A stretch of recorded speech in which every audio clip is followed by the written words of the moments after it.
మహా ఉగ్రత రాబోతుంది భూలోకానికి. దాన్ని ఎలా తప్పించుకోవాలో తెలియపరిచేటువంటిది బైబిల్. బైబిల్లో అతి రహస్యమైనటువంటి మాటలు ఉన్నాయి. మనల్ని కాపాడేటువంటి మాటలు చాలా ఉన్నాయి బైబిల్లో. మీరు ఎక్కడ తీసినా నిన్ను కాపాడి, నిన్ను ఆదరించి, నిన్ను ఆ మహాంకుతుకు వెళ్ళకుండా చేసేటువంటి సంగతులు ఎన్నో బైబిల్లో ఉన్నాయి. కానీ ఇప్పుడు మనకు అర్థం కావు. ఎందుకు అర్థం కావు? పాపము ఎప్పుడు నీ హృదయంలో ఉంటుందో అంతవరకు నీకు అర్థం కాదు. బైబిల్లో సత్యము నీకు కావాలంటే ఆ హృదయంలో ఉన్నటువంటి ఆ చెడుతనం పోతేనే తప్ప నీకు అర్థం కాదు బైబిల్లో మాటలు. ఎప్పుడైతే పశ్చాత్తాపడి నీ పాప జీవితంలో ఆయన శిలువ దగ్గర ఒప్పుకుంటావో అప్పుడు నీకు తేటగా బైబిల్ యొక్క రహస్యం బయటపడిపోతుంది. నేను ఒకటే అడిగాను, ప్రభువా పరలోకం వెళ్ళాలని చూపించమని అడిగాను. నేను ఇది కలపల్లి మాటలు నేను బ్రతుకోవడానికి చెప్పుకునేటువంటి మాటలు కాదు. నా అనుభవంలో ప్రభు దగ్గర చేసుకున్నటువంటి విషయాలు చెప్తున్నాను మీకు. నాకు బైబిల్ పరలోక రాజ్యం అనేది నాకు చూపించు ప్రభు అని చెప్పాను. చూపించాడు, తీసుకెళ్ళి చూపించాడు. నమ్మినాను నేను. నువ్వు నమ్మితే ఇంకేం దానికి తిరిగలేదు. నమ్మవారికి సమస్తము సాధ్యమే అన్నాడు.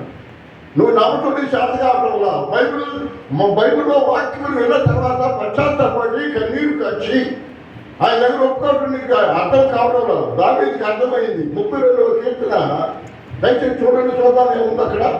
32వ కీర్తన దావీదు కీర్తన. తొందరగా దేవుని యొక్క వాక్యం అది. దేవుని మాట నీ హృదయంలోకి రావాలా. నీ హృదయంలోకి రాకపోతే నువ్వు వచ్చి ప్రయోజనం ఏముంది, కూర్చున్నా ప్రయోజనం ఏముంది. 32వ కీర్తనలో ఏమంటున్నాడో చూడండి. దావీదు మహాచక్రవర్తి తన అతిక్రమములకు పరిహారం నొందినవాడు, నా అతిక్రమములకు పరిహారం నొందినవాడు, తన పాపములకు ప్రాయశ్చిత్తము నొందినవాడు ధన్యుడు. ప్రాయశ్చిత్తము నొందినవాడు ధన్యుడు. ధన్యుడు.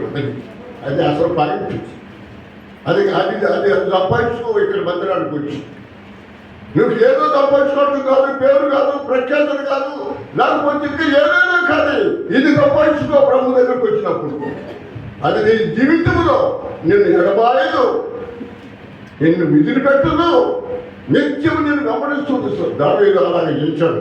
తన అతిక్రమములకు పరిహారం నొందినవాడు, తన పాపమునకు ప్రాయశ్చిత్తము నొందినవాడు ధన్యుడు. ప్రాయశ్చిత్తము నొందినవాడు ధన్యుడు. యెహోవా చేత నిర్దోషి అని ఎంచబడిన వాడు, యెహోవా చేత నిర్దోషి అని ఎంచబడిన వాడు, ఆత్మలో కర్తవ్యం లేని వాడు ధన్యుడు. చాలా ధనితులు లేని బైబిల్లో నువ్వు పాపం ఒప్పుకున్న తర్వాత నీకు వచ్చేటువంటి బహుమానాలు ఎన్నో మంది బైబిల్ కోకోలలో ఉన్నాయి. నువ్వు ఒప్పుకున్న తర్వాత చూడేటటువంటి జీవితం. నువ్వు ఒప్పుకోకుండా పాపం అట్టే దాచిపెట్టుకుని పోతే నువ్వు చచ్చినంతకాలం నీకు నరకం తప్పదు. పాపముడు కొరకు పశ్చాత్తాపడాలి.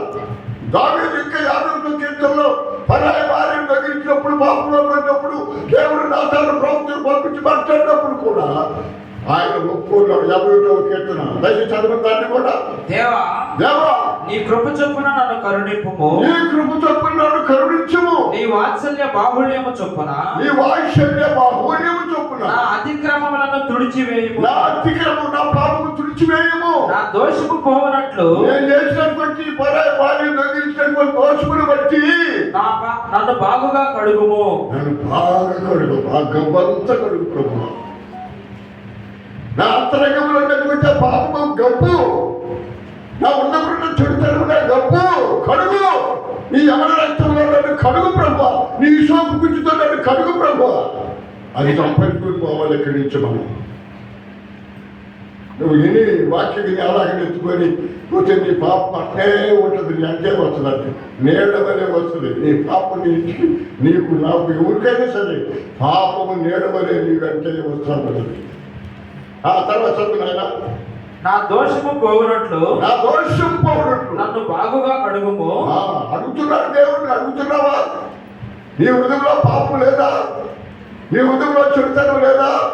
హృదయంలో లోక పాపములను మోసుకొని పోవు దేవుని కొరిపిన మాట వినకుండా జీవించినటువంటి ఆ పాపం లేదా?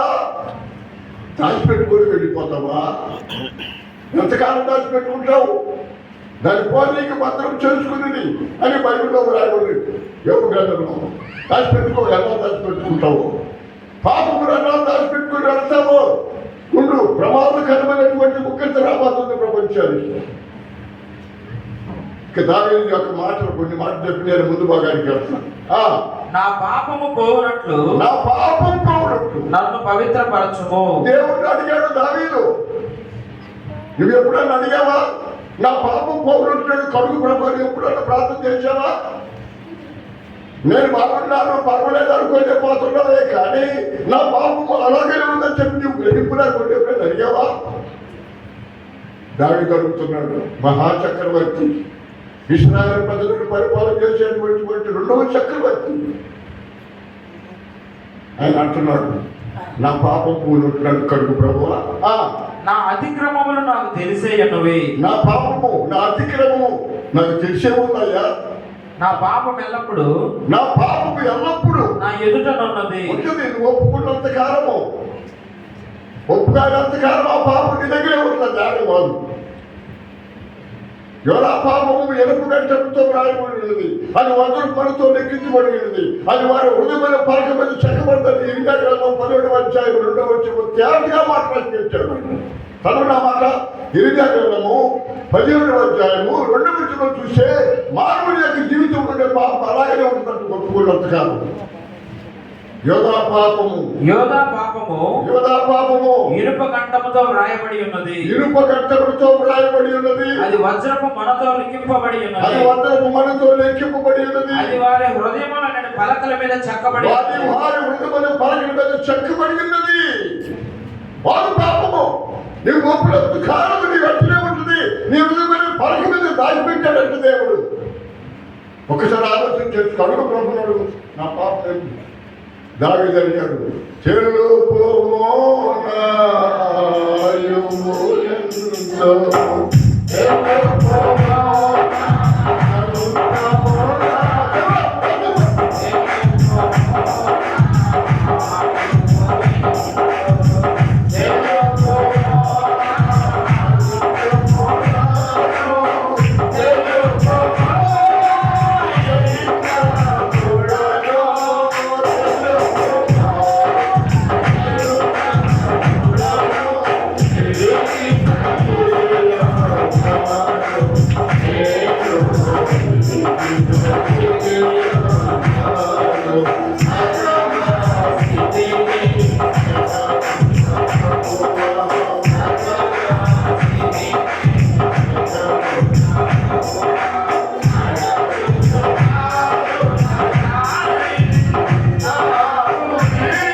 నాయకు ఎంతో నేనెంతో నా బ్రతుకెంతో తెలుపు అడుగుతున్నాడు దేవుణ్ణి. ఉందా అలాంటి అనుభవం ఉందా? అలాంటి భక్తులు సంపాదించుకుంటున్నావా? రోజు ఇక్కడికి వస్తున్నాం ఆదివారం సహవాసంలో నీ పాపాలు ఒప్పుకున్నట్టు దేవుడు మాట్లాడితేనే నా దగ్గరికి రమ్మన్నాడు జోగు గారు నాతో. నీ పాపాలు క్షమించబడమని ప్రభుత్వం నీతో మాట్లాడితే వచ్చి నాతో మాట్లాడమన్నాడు మెడ్రాసులో. ఉపవాసం ఉండి కన్నీరు గాచి ప్రార్థన చేసి నా పాపలు 3 రోజులు ఒప్పుకున్నాను. ఒకటి కాదు, 1 రోజు కాదు, 2 రోజులు కాదు, 3 రోజులు.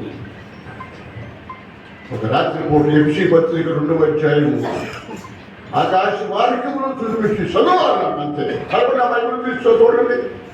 నాకు ఇచ్చినటువంటి ఆ వాగ్దానం ఎలాంటిదో FC రాసిన పత్రిక 2వ అధ్యాయంలో ఆకాశ వారికంలో నాకు చూపించి చదవన్నాడు పెద్ద స్వరంతో. నాకు FC రాసిన పత్రిక 2వ అధ్యాయం మొదటి నుంచి మీ అపరాధముల చేతను పాపముల చేతను మీరు చచ్చిన వారై ఉండగా ఆత్మను చనిపోయి ఉండగా ఆయన మిమ్మును క్రీస్తుతో కూడా బ్రతికించెను.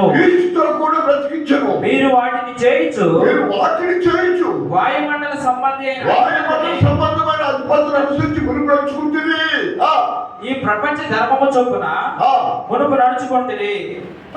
వారితో కలిసి మనమందరము శరీరం యొక్కయు మనస్సు యొక్కయు కోరికలను నెరవేర్చుకుంటూ అయినను దేవుడు కరుణా సంపన్నుడై ఉండి ఎంత పాపముని దగ్గర ఉన్నాను మనము మన అపరాధముల చేత చచ్చిన వారమై ఉండినప్పుడు సైతము మన ఎడల చూపిన తన మహా ప్రేమ చేత మనను క్రీస్తుతో కూడా బ్రతికించెను. కృప చేతనే మీరు రక్షింపబడి ఉన్నారు. ఇది మీ వలన కలిగిన కృపావరము కాదు అని ప్రభు చెప్తున్నాడు నాతో. తెల్లవారి ఉందని అన్నది శాంతి సమాధానము ఆకాశంలోకి ఎగిరిపోయినట్టు అయిపోయిందన్నమాట. ఆయన మాట్లాడిన తర్వాత హృదయంలో ఉండేటువంటి ఆ కర్మశము, హృదయంలో ఉండేటువంటి ఆ పాపము ఎప్పుడైతే పోతుందో అప్పుడు దేవునికి నీకు సంబంధం ఏర్పడిపోతుందన్నమాట. దేవునికి నీకు లేని సంబంధము, యుగముల సంబంధము, పరమైన సంబంధము నీకు ఏర్పడుతుంది. అది పోగొట్టుకుంటున్నావు చాలా మంది. ఎందుకు? ఇంకా నువ్వు హృదయంలో పాపం దాచుకొని దాచిపెట్టుకున్నావు. దేవుని సన్నిధిలో ఉన్నావు కదా, దావీదు యొక్క జీవితం చూసుకుంటున్నావు. మనం చూసినప్పుడు చదువుకున్నాం దేవుడి వాక్యంలో ఆదికాండం 17వ అధ్యాయంలో ఇక్కడ అబ్రాహాము యొక్క జీవితాన్ని నేను మీకు జ్ఞాపకం చేసి ముగిస్తాను. 1 గంట తర్వాత 1:10 లోపల ముగించేస్తాను. మీకు ఉత్సవం చూడండి. అబ్రాహాము 99 ఏళ్ల వాడైనప్పుడు యెహోవా అతనికి ప్రత్యక్షమై నేను సర్వశక్తి గల దేవుడను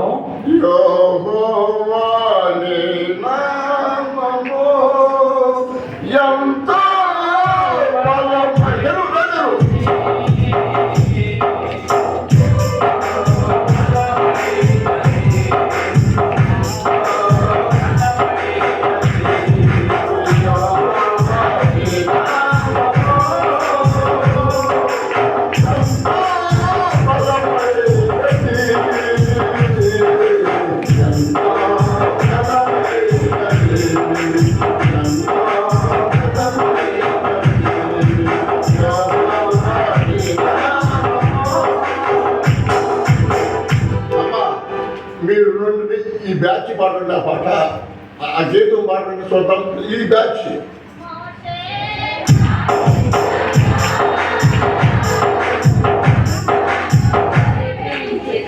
నేను వచ్చిన పాడమన్నానా? వాడు పాడలేదు. వచ్చిన నేను పాడలేదు పాడమన్నా ఎవరు వచ్చింది.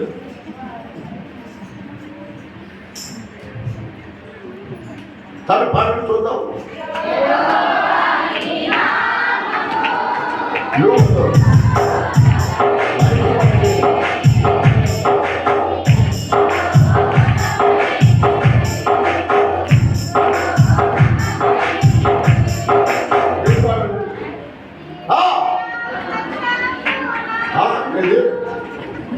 యెహోవా నామము ఆవిడ పాడారు. ఇంత సత్తగా పాడాడు. చూసావా?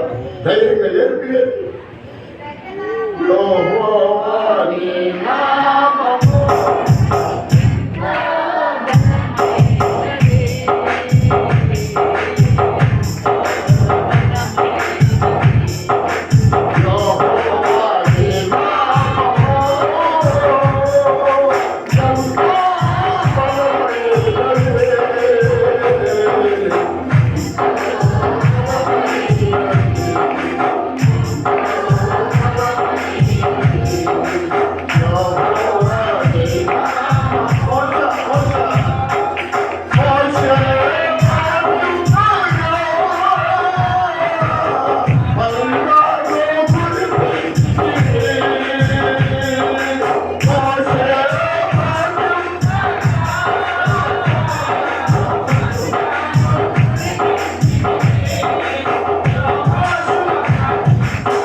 మాట్లాడుతున్నాడు.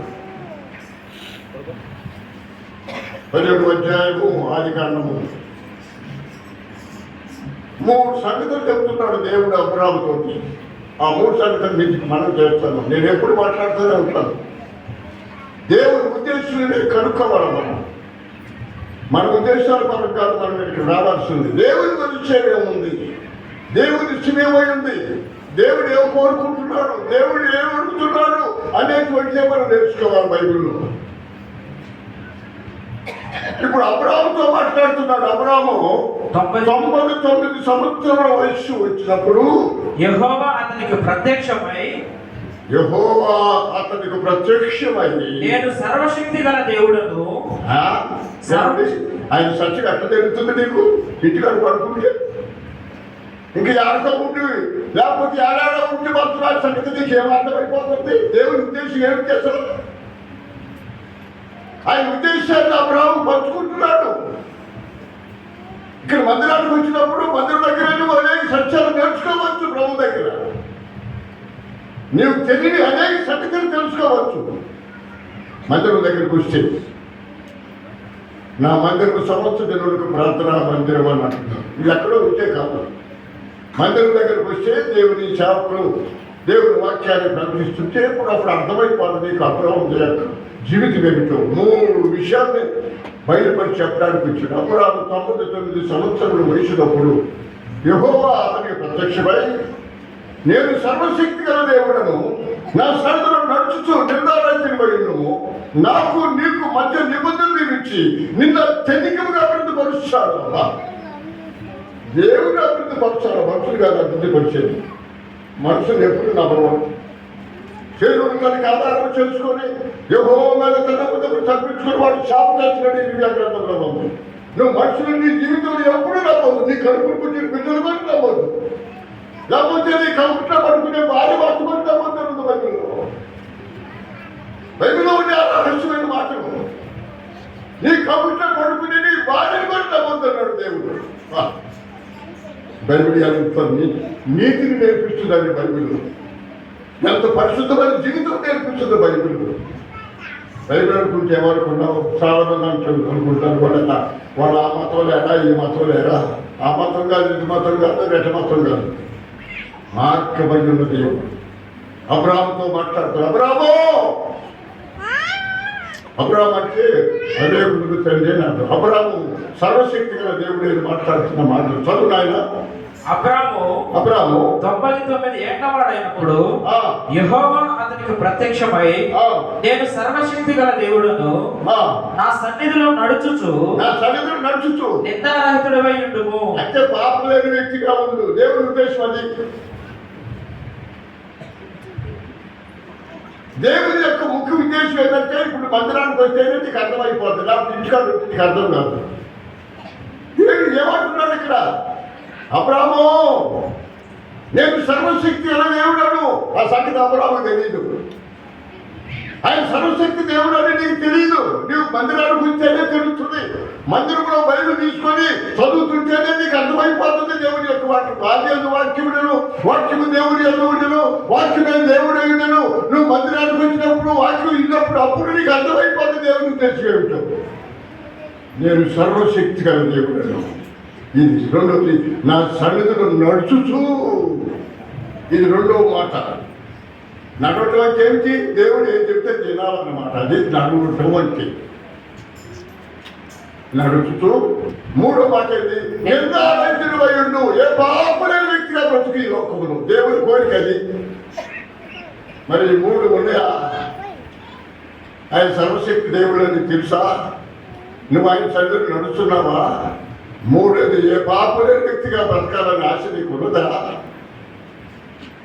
దేవుడి యొక్క రాజ్యములు, మహిమ కిరీటములు, 7 రకాల కిరీటాలు ఉన్నాయి.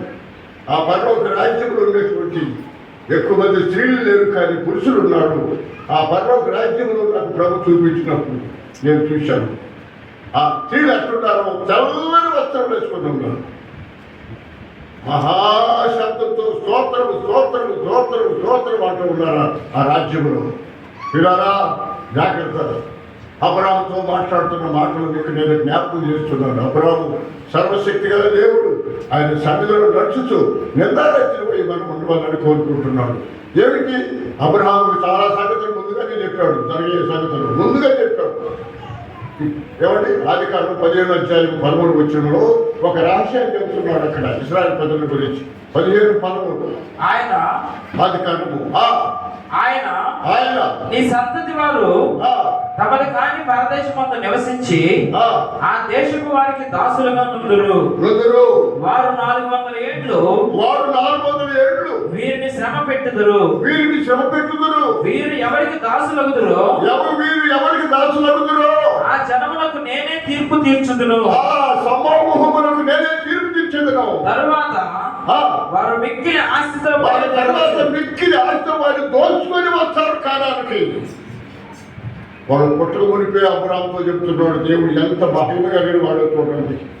ఇశ్రాయేలు ప్రజలు వారు చేసే కార్యాలు ముందుగానే చెప్తున్నాడు. నీ సంతతి వారు తమది కానీ పరదేశం వద్దు ఇన్ని సంవత్సరాలు కష్టపెడతారు, బాధ పెడతారు. వారు నేనే తీర్పు తీర్చి మహాచోటి వాగ్దానం చేయబడినటువంటి కాలానికి తీసుకొని వస్తాను నేను. గొప్ప దేవుడు. నువ్వు ఎంత నమ్మితే అంత నమ్మదగిన దేవుడు ఆయన.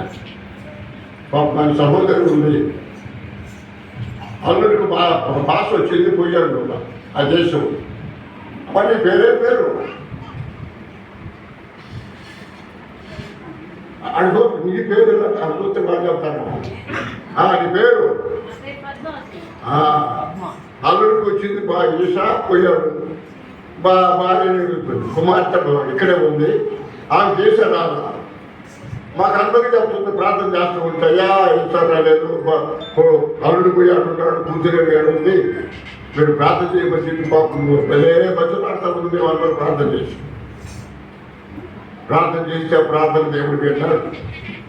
సమాసానికి వచ్చి చెప్పింది, ఇక్కడ సంగతి ఆయన అల్లుడు ఒక్కడే ఉన్నాడు, కూతురు ఇక్కడ ఉంది, పాస్ రాలేదు, మీరు ప్రార్థన చేయండి అని చెప్పి మొక్కలను బలవంతం చేసి ప్రార్థన చేశాడు.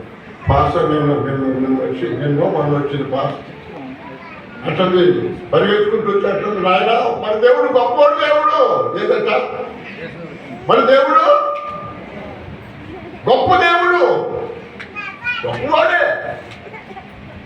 నువ్వు ఆ గొప్పతనాన్ని బాగొట్టుకుంటున్నావు. ఆ గొప్పతనాన్ని సంపాదించుకో, పరిశుద్ధతను సంపాదించుకో, పవిత్రతను సంపాదించుకో. దేవుడు సమృద్ధిగా ఇస్తాడు. నీ కన్ను పరిశుద్ధంగా ఉంచుతాడు, నీ తలపును పరిశుద్ధంగా ఉంచుతాడు, నీ నాలుకను పరిశుద్ధంగా ఉంచుతాడు. పరిశుద్ధమైనటువంటి మంచి యవన జీవితాన్ని దేవదూతలుకునే భాగ్యమును నీకు దేవుడు ఇస్తాడు. యెహోవా నీ నామము.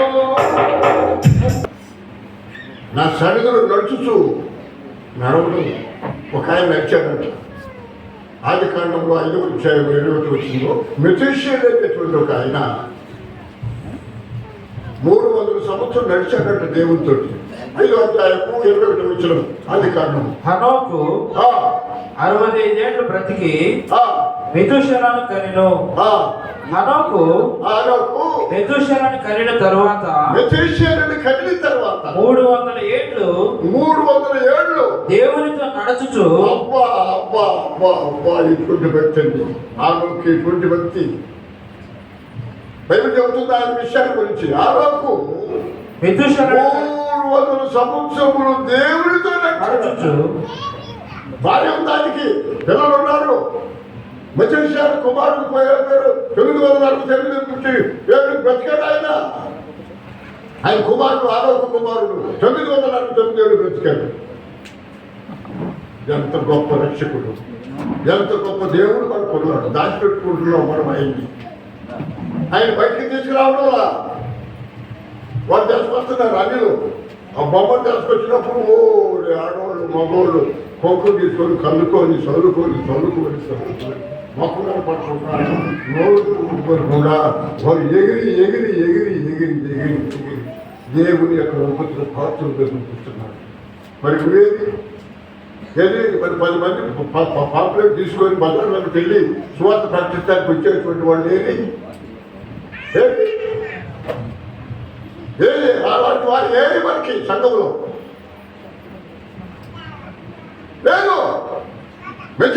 969 వేడు కలిగిన బిడ్డని కన్నాడు వచ్చేసేలా 300 సంవత్సరములు దేవుడితో నడిచాడట. ఎంత భాగ్యం! ఏదయ్యా మనవడు ఏంటంట, నీ సంగతి దేవుడిస్తారు మనం ప్రార్థన వెళ్ళాలి. దేవుడి సన్నిధిలో నమ్మకముగా జీవిస్తే దేవుడు కనికరిస్తాడు. అందుకని మీ యొక్క వాక్యము మీతో మాట్లాడు. ఆయన నమ్మదగిన దేవుడు, పరలోక రాజ్యంలో తీసుకునే దేవుడు. పశ్చాత్తపడి పన్నీరు కాచినట్లయితే దేవుడు మనల్ని కాపాడతాడు. ప్రార్థన చేసుకుందాం. ప్రేమ కలిగిన మా నాయన పరలోకపు తండ్రి, ఎంతో గొప్ప దేవుడు. మా పట్ల మీకున్న ప్రేమ ఎంత గొప్పదో చెప్పలేము. దేవుడు లోకమును ఎంతో ప్రేమించను కాగా ఆయన తన అద్భుత కుమారుడిగా పుట్టిన వారి యొక్క విశ్వాసము ప్రతి వాడును నశింపుగా నిత్య జీవం పొందినట్లు ఆయనను అనుగ్రహించిన వాక్యం రాయబడదు. దైవ గ్రంథంలోనే నీ మాటల కొరకై వందనాలు. చాలా సత్యాన్ని సందులో నేర్చుకోవడానికి నీ కృపను మాకు దయచేయి. నేర్చుకునే బుద్ధి దయచేయి ప్రభు. నీ జీవితంలో నిర్మించినాడు, నీ ధర్మశాస్త్రంలో సంగతి నేర్చుకున్నట్టు నాకు బుద్ధి చేయబడినాడు. దాని నాకు బుద్ధి దయచేయమని అడిగాడు నేను ప్రభు. నేర్చుకునే బుద్ధిని మాకు దయచేయండి. నీ సన్నిధిలో ఎన్ని రహస్యమైనటువంటి సంగతులు ఉన్నాయో అవి మేము మా ఆత్మ ద్వారా నేర్చుకున్నట్టు, నీ వాక్యం ద్వారా నేర్చుకున్నట్టు నీ కృప దయచేయి. నేర్పించే దేవుడు 3 విషయాలు మాట్లాడుతున్నావు. ఈ 3 విషయాలు ఈ దినము ప్రభా మందిరంలో నీ బిడ్డలకు మీరు తెలియపరిచారు, మాకు తెలియపరిచారు. గొప్ప వాక్యము దయచేయి. అభివృద్ధి పరచుకొని అబ్రహాము దేవా, ఇస్సాకు దేవా, యాకోబుల దేవా, మా పితరుల దేవా, మాతో ఉన్న దేవా, మమ్మల్ని కాపాడి రక్షించమని యేసు నామమున అడుగుతున్నాము తండ్రి.